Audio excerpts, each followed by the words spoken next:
Tape www.suividécole-au-sénégal.com. À École au Sénégal, c'est facile, tu n'as qu'à te connecter. Tape École au Sénégal, les leçons sont beaucoup plus détaillées. Maintenant, si, comme je le disais, quand un employé fait 10 heures par semaine, il peut arriver que peut-être la toute première semaine du mois de février, que je fasse 10 heures de temps. Donc, ça veut dire que cette semaine, j'ai fait mes 8 heures normales plus 2 heures supplémentaires. Donc, je mets l'accent sur les heures supplémentaires parce que les heures supplémentaires ne sont pas rémunérées comme les heures normales. Les heures supplémentaires, on suppose que c'est un sacrifice que l'employé est en train de consentir au niveau de l'entreprise. Et ces heures supplémentaires, normalement, leur taux horaire est supérieur au taux normal. C'est-à-dire qu'il y a une majoration qui vient s'ajouter au taux horaire normal. Ça veut dire, quand nous prenons l'exemple ici, supposons que leur taux horaire est égal à 2500. Si je fais 10 heures dans la semaine, les 2 heures que j'ai effectuées, qui représentent les heures supplémentaires, on ne doit pas me payer les 2 heures là à 2500. Donc, on va me payer seulement les 8 heures de temps à 2500 parce que c'est des heures normales qui sont appliquées au taux horaire normal.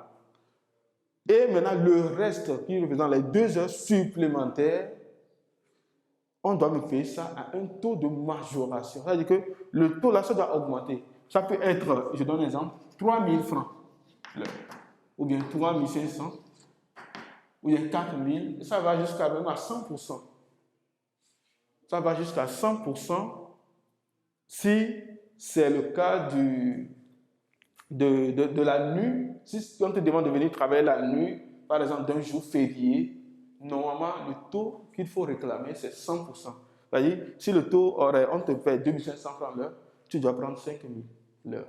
Donc si j'effectue 2 heures supplémentaires, avec les 2 heures fois les 5000. Donc nous allons voir tout ça là lorsque nous allons aborder la partie des heures supplémentaires. Mais pour le moment, ce qu'il faut retenir, c'est que au niveau du salaire de base de l'ouvrier, l'ouvrier ne doit pas dépasser 8 heures de temps. Ça veut dire que ça donne au total 40 heures par semaine. Maintenant, revenons ici, nous allons voir comment s'effectuent les calculs dans le mois. C'est simple, d'autres personnes peuvent dire que voilà, ça fait 40 heures fois 4 en même temps, et 40 heures fois 4 en même temps, et ça donne les 160 heures. Oui, on ne refuse pas. Mais le plus souvent, les calculs se font comme ça au niveau des heures de l'ouvrier dans le mois. Donc, ça veut dire qu'on prend les 40 heures fois 52 semaines, ça veut dire que dans l'année, on a 52 semaines sur les 12 mois. Ça veut dire que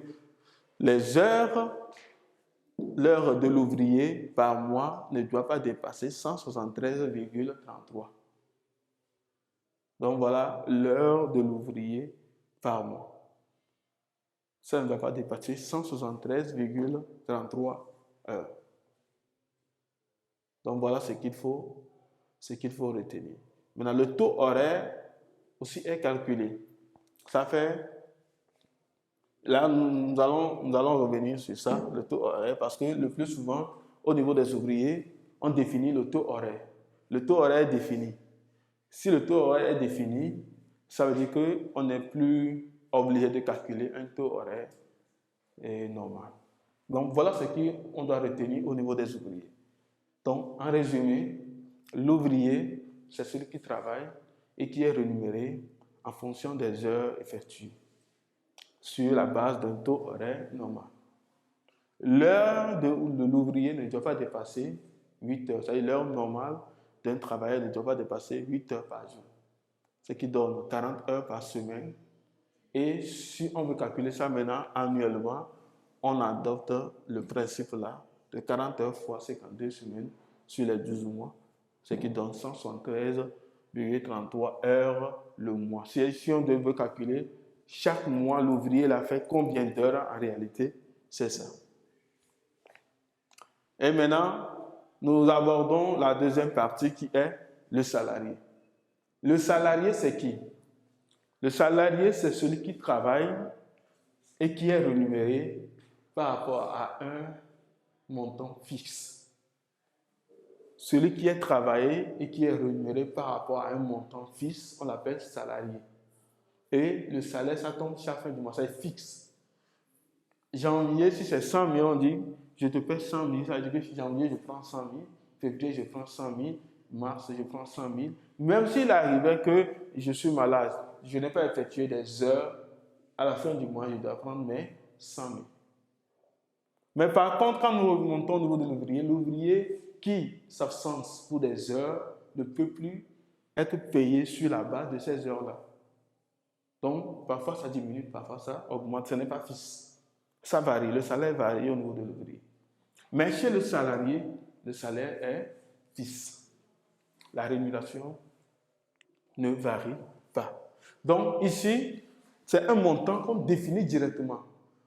Donc, on n'a plus besoin de faire quoi? De calculer. Mais par contre, au niveau de l'ouvrier, quand on va vous donner un exercice, on va vous demander de calculer le salaire de base de l'ouvrier. Donc, connaissant ce principe, on peut maintenant, ou bien connaissant le nombre d'heures effectuées par l'ouvrier, si l'ouvrier a effectué au total 100 heures dans le mois, et le taux horaire, c'est ça, donc je dis, le salaire de base de l'ouvrier temps est égal à 250 000.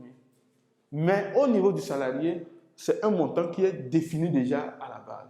On dit que le salaire, c'est 900 000. Le salaire, c'est 800 000. Le salaire, c'est 1 million. Le salaire, c'est 3 millions. Voilà ce qui met la différence entre le salaire d'un ouvrier et le salaire d'un salarié. Donc, le salaire d'un salarié est fixe. C'est ce qu'il faut retenir. Maintenant, on peut, au niveau du salarié, nous demander de déterminer le taux horaire. Parce que pourquoi il faut déterminer le taux horaire? On doit connaître le taux horaire parce que cela nous sera utile au niveau des heures supplémentaires. Vous allez voir l'importance des taux horaires au niveau des heures supplémentaires. Donc, comme ici, au niveau de l'ouvrier, obligatoirement, on doit nous donner le taux horaire. Même si on ne donne pas le taux horaire et qu'on nous donne directement ça, on nous dit il a effectué 100 heures et il a été rémunéré à la fin de ce mois 250 000 francs. Retrouver le taux horaire, il suffit de faire ça divisé par 100, on trouve le taux horaire. De la même manière chez le salarié, si le salarié, au niveau du salarié, il peut arriver que dans l'exercice, on ne donne pas le taux horaire, on donne directement le montant fixe. Donc, je prends le montant fixe. Si par exemple c'est 1 million, je mets les 1 million ici, j'ajoute les sursalaires, prime à caractère de fixité, c'est-à-dire qu'il ne varie pas, sur le nombre d'heures normales mensuelles. Donc, je définis le taux horaire normal. Bon, et le plus souvent ici, au niveau du salarié, c'est vrai, on va toujours vous donner les nombres d'heures et vous allez voir que parfois même dans certaines semaines, l'heure, en fait, ça varie. L'heure varie. Donc, voilà ce qu'il faut retenir au niveau du taux horaire. Donc, le taux horaire se calcule au niveau du salarié. Et cela sera utilisé au niveau des heures, de calcul des heures supplémentaires. Donc, je pense qu'on a bien compris cette partie qui est le salaire de base. Et si on a compris avec tout ce qu'on a donné comme exemple, nous allons maintenant évoluer, aborder le petit 2. Le petit 2 sur salaire qui fait partie de quoi? Du salaire brut. Là, nous n'allons pas traiter, c'est juste une définition. Et il s'agit d'expliquer ce qu'on entend par sur-salaire. Les sur-salaires sont des augmentations au mérite acquises par le travailleur. C'est une augmentation au mérite acquise par le travailleur. Ça veut dire quoi? Ça veut dire que je travaille bien dans une entreprise et pour telle raison, on m'accorde un montant. Et voilà, ça ne dépend pas du nombre d'effectués, tout ça là, non? Et donc, c'est un montant que le travailleur ou bien l'ouvrier ou bien le salarié mérite, et peut-être par rapport à sa compétence et autres. Donc, on ajoute ça à son salaire de base, voilà, et c'est ce qu'on appelle sur salaire. Donc, on ajoute ça au salaire. Donc, c'est sur le salaire. Et ce qu'il faut retenir ici, et ça peut varier. Ce n'est pas parce que ce mois m'a donné un sur salaire de tel montant, ça veut dire que forcément, chaque mois, non. Donc, le chef d'entreprise veut me dire, si nous arrivons à atteindre tel objectif au niveau de l'entreprise, donc je te donne une augmentation de tel mois-là. Donc, le mois là, le montant là sera appelé quoi? Sur salaire. Donc, voilà ce qu'il faut retenir au niveau du sur salaire. Donc, c'est une augmentation au mérite acquise par le travailleur. Sénégal.com